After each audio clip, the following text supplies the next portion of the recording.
बिस्मिल्लाहिर्रहमानिर्रहीम। अस्सलाम वालेकुम स्टूडेंट्स। आज हम लोग स्टैटिस्टिक्स इन साइकोलॉजी PSY 516 का करेंगे लेसन नंबर 9। आज के लेसन में हम लोग मेजर ऑफ सेंट्रल टेंडेंसी के बारे में बात करेंगे। क्या होती है, कैसे उसको फाइंड आउट किया जाता है, उसमें कौन कौन सी चीज़ें होती हैं। बहुत ज़्यादा इंटरेस्टिंग सा आपका लेक्चर है। जब आप लोग एक दफ़ा ये वाला लेक्चर सुनेंगे ना, आप लोगों को हैंड आउट का रट्टा लगाने की भी ज़रूरत नहीं होगी। आप सब कुछ आपको पता चल जाएगा और आप लोग इजीली अपने पेपर को सॉल्व कर सकेंगे। ठीक है, हम लोग चलते अपनी वीडियो की तरफ। वीडियो को स्किप मत कीजिएगा और चैनल को सब्सक्राइब लाजमी कीजिएगा और वीडियो को हर स्टडी ग्रुप में शेयर लाजमी कर दीजिएगा। सेंट्रल टेंडेंसी वो स्टैटिस्टिकल मेजर होती है जिसमें आप लोग डिटरमिन करते हैं कोई एक सिंगल स्कोर, और वो ऐसा सिंगल स्कोर होता है जो आपको बता देता है कि आपकी डिस्ट्रीब्यूशन का सेंटर क्या है। ठीक है, जो होता है ना, हम लोग कहते हैं ना मरकजी हैसियत क्या है किसी वैल्यू की, वो हम लोग बोलते हैं, इसको हम लोग बोलते हैं सेंट्रल टेंडेंसी। इसमें आप लोग ऐसा सिंगल स्कोर फाइंड आउट करते हैं जो कि बहुत ज़्यादा टिपिकल होता है और सबसे ज़्यादा आपके पूरे के पूरे स्कोर्स के ग्रुप को रिप्रेजेंट कर रहा होता है, पूरे इंटायर ग्रुप का एक रिप्रेजेंटेटिव होता है। सेंट्रल टेंडेंसी में हम लोग एवरेज आइडेंटिफाई करते हैं, या जो एक टिपिकल इंडिविजुअल होता है उसको हम लोग फाइंड आउट करते हैं। और आप लोग ये कहते हैं कि भाई ये जो पूरा ग्रुप है उसमें ज़्यादातर ये जो एक वैल्यू है इसी तरह की वैल्यू मौजूद है। एवरेज वैल्यू को हम लोग इस तरह से भी यूज़ कर सकते हैं, इसलिए भी हम लोग यूज़ कर सकते हैं कि हमें एक सिंपल सी डिस्क्रिप्शन मिल जाती है पूरी के पूरे पॉपुलेशन के बारे में या पूरे के पूरे सैंपल के बारे में, और पूरी की पूरी डिस्ट्रीब्यूशन को भी डिस्क्राइब कर रही होती है आपकी वो एवरेज वैल्यू।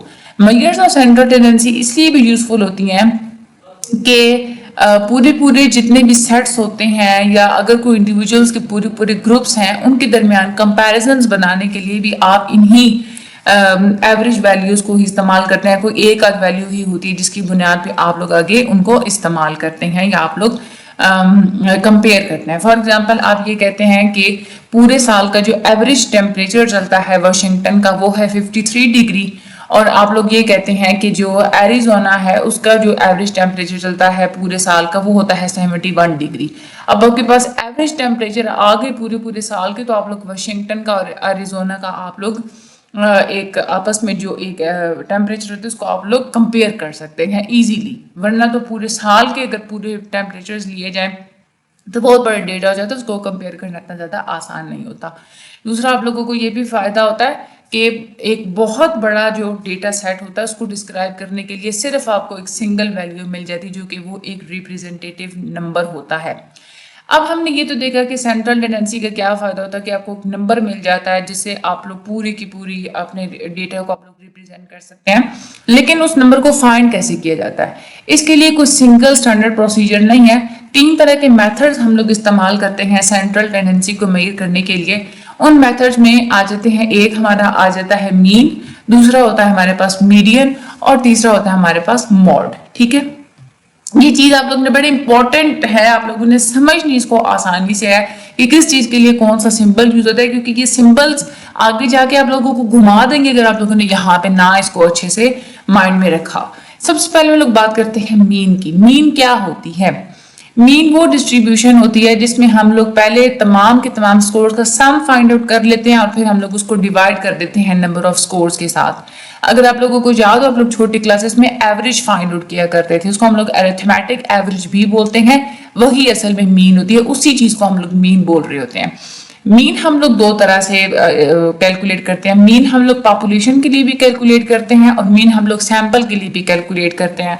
अब पॉपुलेशन और सैंपल क्या होता है ये आप लोगों को अच्छे से पता होना चाहिए कि पॉपुलेशन होती है कि पूरी की पूरी लोगों का ग्रुप जो कि एक मुल्क के अंदर रह रहा होता है, और सैंपल होता है कि आप लोग पूरी की पूरी पॉपुलेशन को रिप्रेजेंट करने के लिए टेस्ट के लिए थोड़े से लोगों को चूज करते हैं। ऐसे लोग जिसमें तमाम तर पॉपुलेशन की कैरेक्टरिस्टिक्स पाई जाती है वो आप लोगों का सैंपल होता है। ठीक है, पॉपुलेशन के लिए जो आप लोग मीन फाइंड आउट करते हैं उसके लिए आप लोग सिंबल इस्तेमाल करते हैं, वो होता है म्यू।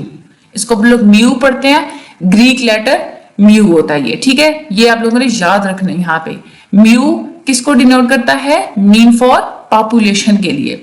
और अगर आप लोग सैंपल के लिए मीन फाइंड आउट कर रहे हैं तो उसको आप लोग आइडेंटिफाई करते हैं, या तो आप लोग एम लिख देते हैं या आप लोग एक्स बार लिख लेते हैं। ठीक है, ये आप लोगों ने सिंबल्स यहाँ पे अच्छे से अपने माइंड में बिठा लेने, आगे ये बहुत ज्यादा यूज होने हैं। जो पॉपुलेशन का अगर आप लोग मीन कैलकुलेट करना चाह रहे हैं तो उसके लिए फिर क्या फार्मूला बनेगा हमारे पास, mu is equal to sum of x.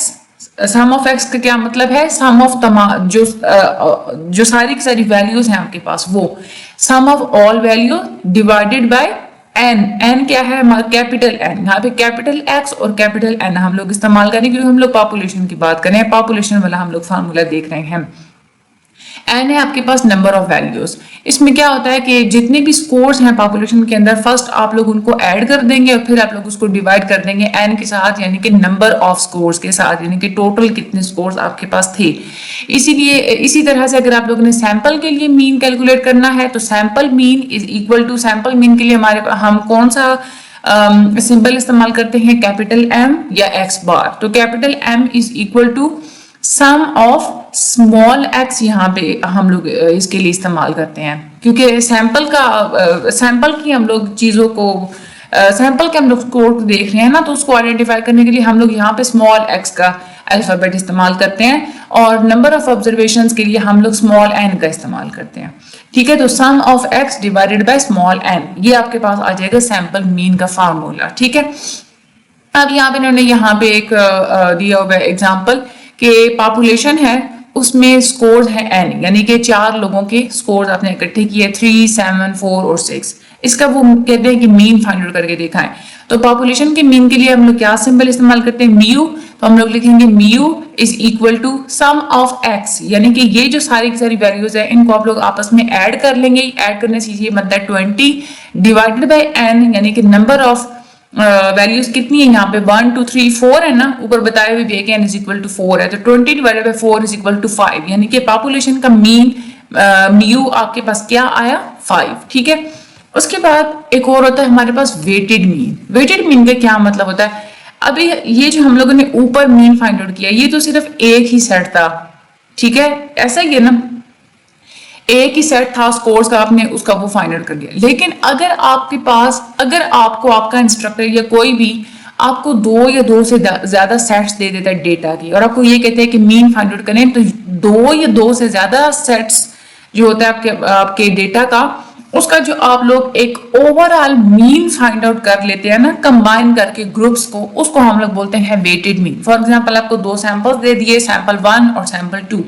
इसका आप लोग मीन कैसे फाइंड आउट करेंगे, सबसे पहले आप लोग सैंपल 1 की तमाम तर ऑब्जर्वेशंस को प्लस कर लेंगे। प्लस करने से क्या, उसको हम लोग कैसे डिनोट करेंगे, सिग्मा x1। ठीक है, इस तरह से ये तमाम जो आपके पास ऑब्जर्वेशन है इनको आप लोग प्लस कर लेंगे सिग्मा x2। ठीक है, तो दोनों आपके पास जो आंसर आएंगे उनको आप लोग आपस में प्लस कर लेंगे। ठीक है, तो ये आपके पास ओवरऑल सम आ जाएगा कंबाइंड ग्रुप का। डिवाइड आप लोग इसको कैसे करेंगे, सैंपल 1 की कितनी नंबर ऑफ ऑब्जर्वेशन है 5 है ना, n1 इज इक्वल टू 5, और सैंपल 2 की यानी कि n2 कितनी बनेगी, वो भी है हमारे पास 5, तो 5 + 5 इज इक्वल टू 10। इस तरह से ये वाला फॉर्मूला आप लोगों ने अपने माइंड में रख लेना है। अच्छा, ये तो हम लोगों ने ये देखा कि जब आपके पास डेटा होता है ग्रुप की फॉर्म में नहीं होता, यानी कि ग्रुप डेटा होता है ना, हमने एक फ्रीक्वेंसी डिस्ट्रीब्यूशन टेबल बना लेते हैं। जो अगर ऐसा कोई सिनेरियो हो कि आपको ग्रुप डेटा दे दिया जाए तो तब आप लोग मीन को कैसे फाइंड आउट करेंगे, उसका तरीका ये होता है कि सबसे पहले आप हर क्लास का या हर इंटरवल का मिड पॉइंट फाइंड आउट कर लेंगे। मिड पॉइंट आप लोग कैसे फाइंड आउट करते हैं, फॉर एग्जाम्पल आपने क्लास इंटरवल बनाए हुए थे 1 to 10, 11 to 20, 21 to 30, इस तरह से ये आपके क्लास इंटरवल्स थे। तो मिड पॉइंट आप लोग कैसे फाइंड आउट करेंगे, 1 + 10 डिवाइडेड बाय 2, 11 + 20 डिवाइडेड बाय 2, या ऐसे फाइंड आउट करने से आपके पास सारी की सारी क्लास इंटरवल्स के मिड पॉइंट्स आ जाएंगे। उन मिड पॉइंट्स को फिर आपने फ्रीक्वेंसीज के साथ मल्टीप्लाई करना है।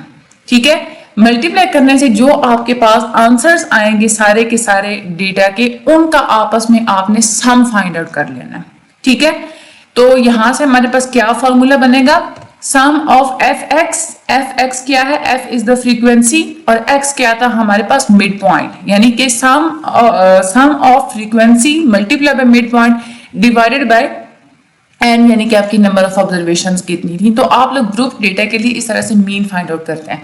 मीन हो गया हमारा, दूसरा जो तरीका होता है सेंट्रल टेंडेंसी फाइंड आउट करने का, that is a median. Median इस सेकंड मेजरमेंट होती है सेंट्रल टेंडेंसी की। मीडियन आप लोग क्यों फाइंड आउट करते हैं? अपनी डिस्ट्रीब्यूशन का मिड पॉइंट लोकेट करने के लिए आप मीडियन का इस्तेमाल करते हैं। मीडियन होता ही इसलिए, इसका मेन गोल यही होता है कि पूरी डिस्ट्रीब्यूशन में सबसे दरमियान में कौन सी वैल्यू पाई जाती है, मिड पॉइंट कहाँ है। ठीक है, कोई स्पेसिफिक सिंबल्स आप लोग नहीं यूज करते मीडियन को आइडेंटिफाई करने के लिए। जैसे हम लोगों ने ये देखा था ना कि मीन को आइडेंटिफाई करने के लिए तो हम लोग स्पेसिफिक सिंबल्स का इस्तेमाल करते हैं। पॉपुलेशन के लिए अगर आप लोगों ने मीन फाइंड आउट करें तो हम लोग म्यू का इस्तेमाल करते हैं, लेकिन सैंपल के लिए मीन फाइंड आउट करना है तो आप लोग वहां पे एम या एक्स बार का इस्तेमाल करते हैं। लेकिन मीडियन को फाइंड आउट करने के लिए कोई आप लोग स्पेसिफिक सिंबल्स का इस्तेमाल नहीं करते, सिंपली आप लोग इसको लफ्ज मीडियन लिख के इसको आप लोग आइडेंटिफाई कर देते हैं। और सैंपल और पॉपुलेशन दोनों के लिए ही जो मेथड होता है मीडियन को कैलकुलेट करने का वो सेम ही होता है। मीन को तो थोड़ा कैलकुलेट करने का वो उसमें डिफरेंट सिंबल्स होते हैं ना, लेकिन यहाँ पे डिफरेंट सिंबल्स नहीं होते, इसलिए यहाँ पे डेफिनेशन और जो कंप्यूटेशन होती है मीडियन की पॉपुलेशन और सैंपल्स के लिए वो सेम ही होती है। और जो इसमें आप लोगों ने करना क्या होता है, सबसे पहले आपके जितने भी स्कोर्स होते हैं डिस्ट्रीब्यूशन के अंदर आप लोग उसको स्मॉलेस्ट से लार्जेस्ट ऑर्डर की तरफ आप लोग उसको अरेंज कर लेते हैं असेंडिंग ऑर्डर में, या चाहे तो आप लोग उसको डिसेंडिंग ऑर्डर में भी अरेंज कर सकते हैं। ठीक है, जब आप लोग ने एक दफा अरेंज कर लिया तो अरेंज करने के बाद आप देखेंगे कि सबसे दरमियान में कौन सी वैल्यू पाई जाती है। वो जो आपकी जो सबसे ज्यादा मिड पॉइंट होगा आपकी लिस्ट के अंदर वो आपका मीडियन होगा। मीडियन वो पॉइंट होता है आपके मेजरमेंट स्केल का जिसमें आपको पता चल जाता है कि इस पॉइंट पे इस वैल्यू से 50% वैल्यूज नीचे हैं और 50% वैल्यूज ऊपर हैं। यूं समझ लें कि आप लोग इक्वल साइज में पूरे के पूरे ग्रुप को डिवाइड कर रहे होते हैं। मिड पॉइंट होता है आप लोगों की डिस्ट्रीब्यूशन का। इसको हम लोग डिफाइन भी ऐसे कर सकते हैं, mid point of a distribution means that scores are divided into two equal sized groups. ठीक है, लेकिन यहाँ पे एक और बात आप लोगों ने याद रखनी है, अगर तो आपके पास डेटा है ऑड नंबर्स में, यानी कि 3 स्कोर्स हैं या 5 स्कोर्स हैं या 7 स्कोर्स हैं, इस तरह से, फिर तो बड़ा आसान है कि जो पहले आप लोग स्मॉलेस्ट से लार्जेस्ट ऑर्डर यानी कि असेंडिंग या डिसेंडिंग ऑर्डर में आपने अपने डेटा को अरेंज किया। और फॉर एग्जांपल 3 नंबर्स थे तो दरमियान वाला नंबर जो होगा यानी कि जो सेकंड पे जो नंबर मौजूद होगा वही आपका मीडियन होगा। अगर 5 नंबर थे तो उसमें जो दरमियान वाला नंबर कौन सा बन रहा है, थर्ड वाला, वो आपका मीडियन होगा। लेकिन अगर आ जाते हैं इवन नंबर्स यानी कि आपके डेटा के अंदर 6 डिजिट्स मौजूद हैं, वहां पे आप लोग क्या करेंगे, वहां पे आप लोग फिर ऐसे करेंगे कि जो दरमियान वाली 2 वैल्यूज बनती हैं उसका आप लोग एवरेज निकालेंगे, तब आपको पता चलेगा कि आपकी डेटा का मीडियन क्या है। ठीक है, अच्छा इसमें इन्होंने बताया हुआ भी है कि अगर ऑड नंबर हो तो आपने कैसे कैलकुलेट करना होता है कि सबसे पहले आप लोगों ने लिस्ट कर देना अपने स्कोर्स को एक ऑर्डर की फॉर्म में लोएस्ट से हाईएस्ट तक, और मीडियन फिर आपका क्या होगा, मिडिल स्कोर होगा। फॉर एग्जांपल यहाँ पे डेटा सेट है, यहाँ पे ये 5 वैल्यूज हैं, तो इसमें ये जो तीसरी वैल्यू है ना ये आप लोगों की क्या है, मीडियन है। ठीक है, दूसरा तरीका एक और मेथड ये भी होता है काउंटिंग मेथड, यानी कि आपके पास नंबर ऑफ ऑब्जर्वेशंस कितनी है, 5 है ना, ये देखिए यहाँ पे कितने नंबर है, हमारे पास 5 नंबर है। ठीक है, 5 का 50% कितना बनता है, 2.5, यानी या हम लोग ऐसे भी कह सकते हैं 2 होल 1/2, ऐसा ही होता है ना। 5 का 50% यानी कि 5 का आधा कितना बनता है, 2.5। 2.5 को अगर आप लोग राउंड करें तो आपके पास क्या वैल्यू आएगी, 3। 2.5 को राउंड कर दे तो 3 आएगी ना। इसका मतलब क्या है कि आपके डेटा सेट के अंदर जो तीसरे नंबर पर जो वैल्यू मौजूद है वो आपका मीडियन है। ठीक है, अच्छा ये तो हम लोगों ने देखा कि अगर आपका अगर सिंपल सा आपके पास डेटा मौजूद हो तो उसका आप लोग मीडियन कैसे फाइंड आउट करते हैं। लेकिन अगर आपके पास ग्रुप्ड डेटा मौजूद हो फिर आप लोग मीडियन कैसे फाइंड आउट करेंगे, इसके लिए पूरा एक फार्मूला होता है। ये फार्मूला आप लोग अपने पास नोट डाउन कर लें। ठीक है, आपसे पूछ भी सकते हैं पेपर में, आपका एमसीक्यूज भी आ सकता है ये वैसे आपको कह भी सकते हैं कि ग्रुप डेटा का आप मीडियन कैलकुलेट करके बताएं। इसमें क्या होता है, आपके पास median for the group data is L plus n/2 minus CF divided by F और मल्टीप्लाई कर देते हैं आप लोग इसको H के साथ। L क्या है, जो आपकी मीडियन क्लास है, यानी कि जो सबसे दरमियान में पूरे ग्रुप डेटा के अंदर जो सबसे दरमियान में जो क्लास पाई जाती है उसकी लोअर लिमिट, ठीक है, वो आप लोग यहां लिख लेते हैं, plus total number of observations कितनी है n इधर लिख लेंगे आप, डिवाइडेड बाय 2 करेंगे, माइनस सी एफ का क्या मतलब होता है, जो पिछली मीडियन क्लास जो है ना आप लोगों की दरमियान वाली जो आप लोगों की मीडियन क्लास आई है उससे जो ऊपर वाली यानी कि उससे जो पिछली जो क्लास थी उसकी कम्युलेटिव फ्रीक्वेंसी, ठीक है, और f क्या है आपकी मीडियन क्लास की फ्रीक्वेंसी, यानी कि पिछली क्लास की कम्युलेटिव फ्रीक्वेंसी मल्टीप्लाई बाय आपकी मीडियन क्लास की फ्रीक्वेंसी, इसको आप लोग फिर डिवाइड कर देंगे मीडियन क्लास की फ्रीक्वेंसी के साथ और मल्टीप्लाई कर देंगे h के साथ। h क्या है आपका क्लास साइज है। फॉर एग्जाम्पल अगर आपने क्लासेस बनाई हुई ना, एक क्लास है आप लोगों की 50 से 54, दूसरी है आप लोगों की 55 से 59, तो यहाँ पे आपका h कितना बनेगा 50 से 54 तक है तो 50, 51, 52, 53, 54, 5 का यानी कि डिफरेंस है ना, ठीक है, तो आप लोगों का जो h क्या होगा फिर 5 होगा, ठीक है। तो इस तरह से आप लोग ग्रुप डेटा के लिए अपना मीडियन फाइंड आउट कर सकते हैं। आगे चलते हैं, तीसरा जो हमारा तरीका होता है सेंट्रल टेंडेंसी फाइंड आउट करने का, that is a mod. Mod हम लोग वैसे भी आमतौर पे भी अपनी जबानों में हम लोग एक लफ्ज इस्तेमाल करते हैं मॉड का, कि जो फैशन अभी इन होता है या जो मशहूर स्टाइल होता है, पॉपुलर स्टाइल होता है या कोई कस्टमरी फैशन होता है, हम लोग उसके लिए भी मॉड का लफ्ज इस्तेमाल करते हैं, ठीक है। तो क्योंकि हम लोग ये कह रहे हैं कि वो आमतौर पर जो चीज़ पाई जाती है, ज्यादा जो चीज़ पाई जाती है, तो जब हम लोग स्कोर्स की बात कर रहे होते हैं, स्कोर्स के पूरे ग्रुप के अंदर वो वाली ऑब्जर्वेशन या वो वाली वैल्यू जो सबसे ज्यादा कॉमन होती है, जो कि सबसे ज्यादा दफा रिपीट हो रही होती है, वो आपका मॉड होता है, ठीक है।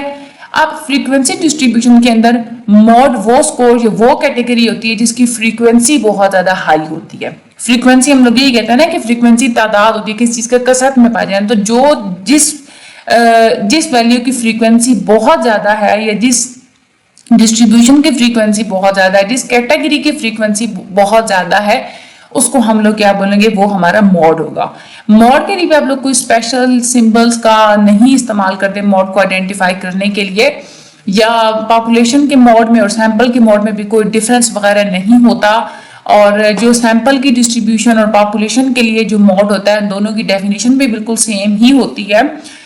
इसको आप लोग यूज करते हैं डिटरमिन करने के लिए कि किसी भी स्केल की एवरेज वैल्यू क्या हो सकती है, खासतौर पे अगर आप लोग नॉमिनल स्केल का इस्तेमाल कर रहे हैं तो उसमें एवरेज वैल्यू की ज्यादा कसरत में पाई जाने वाली वैल्यू कौन सी है, ठीक है। अब हम लोग आगे बात करते हैं एक्सट्रीम स्कोर या स्क्यूड डिस्ट्रीब्यूशंस के बारे में।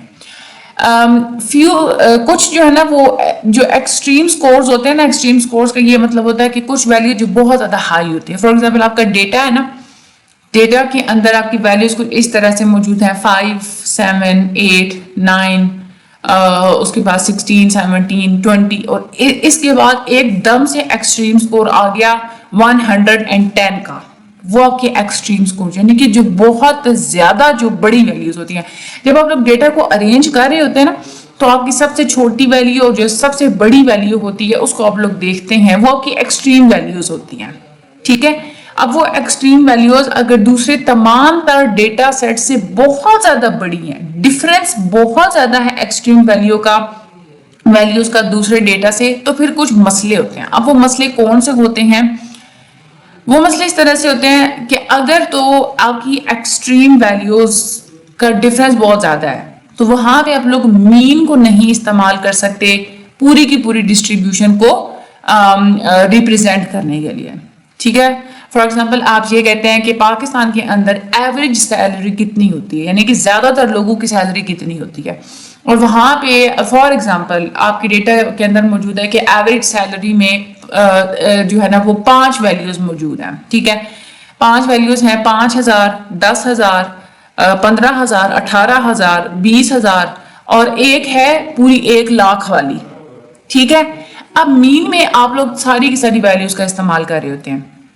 अब इस तरह से जब आप लोग प्लस करेंगे ना चीजों को, पूरा 1 लाख जब सारी वैल्यूज में ऐड हो जाएगा तो एवरेज जो एक तनख्वाह बनेगी पाकिस्तान में रहने वाले बंदों की, वो एवरेज तनख्वाह आपके पास बहुत ज्यादा आ जाएगी।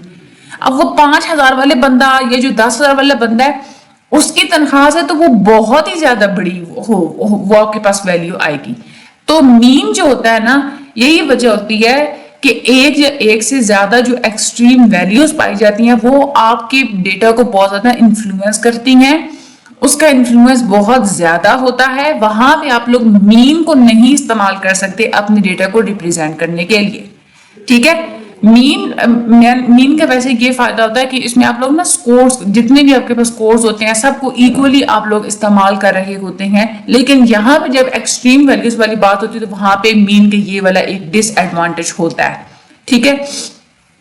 हम लोग कह सकते हैं कि जो एक्सट्रीम स्कोर्स होते हैं वो इन्फ्लेट कर देते हैं आपकी जो सम होता है ना वैल्यूज का उसको, और इस वजह से आपका सारे के सारा जो मीन होता है वो डिस्टॉर्ट हो जाता है। आपको ये एमसीक्यूज भी आता है कि कौन सी सेंट्रल टेंडेंसी है जो कि मीन की वजह से बहुत ज्यादा अफेक्ट होती है, सॉरी जो एक्सट्रीम वैल्यूज की वजह से अफेक्ट होती है। तो आपने ये बात याद रखनी है कि मीन हमेशा एक्सट्रीम वैल्यू से अफेक्ट होता है, लेकिन जो मीडियन होता है वो एक्सट्रीम स्कोर से ज्यादा अफेक्ट नहीं होता, क्योंकि एक्सट्रीम स्कोर्स हम लोग बात करते हैं वो स्कोर्स होते हैं जो कि डेटा के बहुत ही शुरू में या आखिर में पाए जाते हैं, स्मॉलेस्ट या लार्जेस्ट वैल्यूज होती हैं।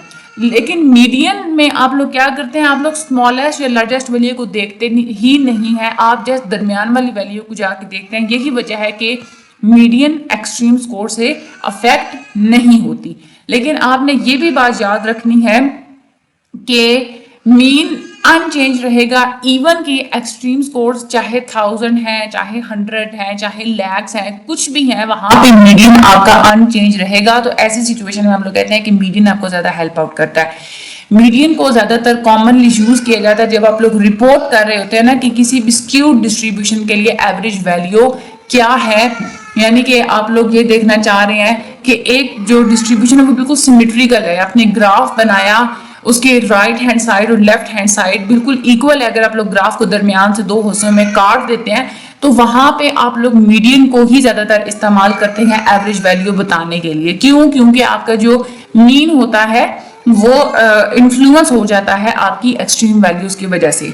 मीडियन को ज्यादा प्रेफर किया जाता है सेंट्रल टेंडेंसी की मेजरमेंट के लिए जहां पे एक्सट्रीम स्कोर्स एग्जिस्ट करते हैं। ये बात आपने याद रखनी, आप लोगों के ये एमसीक्यूज बहुत ज्यादा इंपॉर्टेंट है कि जब एक्सट्रीम स्कोर्स एग्जिस्ट करते हो तो वहां पे आप लोगों ने किस सेंट्रल टेंडेंसी को प्रेफर करना होता है, मीडियन को प्रेफर करना होता है।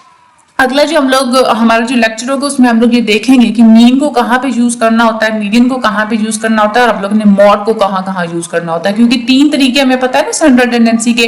अब आपको कैसे पता चलेगा कि कौन से सिनेरियो में, कौन से हालात में आप लोगों ने कौन से मेथड को इस्तेमाल करना है। तीनों इकट्ठे तो नहीं आप लोग यूज करने बैठ जाते। तो हम लोग अगले लेक्चर में देखेंगे कि कहाँ कहाँ कौन कौन सा मेथड हम लोग इस्तेमाल करते हैं। आज का ये जो हमारा लेक्चर था ये हो चुका है कंप्लीट। वीडियो आगे शेयर लाजमी कर दीजिएगा, मुझे अपनी दुआ में याद रखिएगा, वीडियो को हर स्टडी ग्रुप में शेयर कर दीजिएगा और चैनल को सब्सक्राइब करना मत भूलिएगा। Thank you.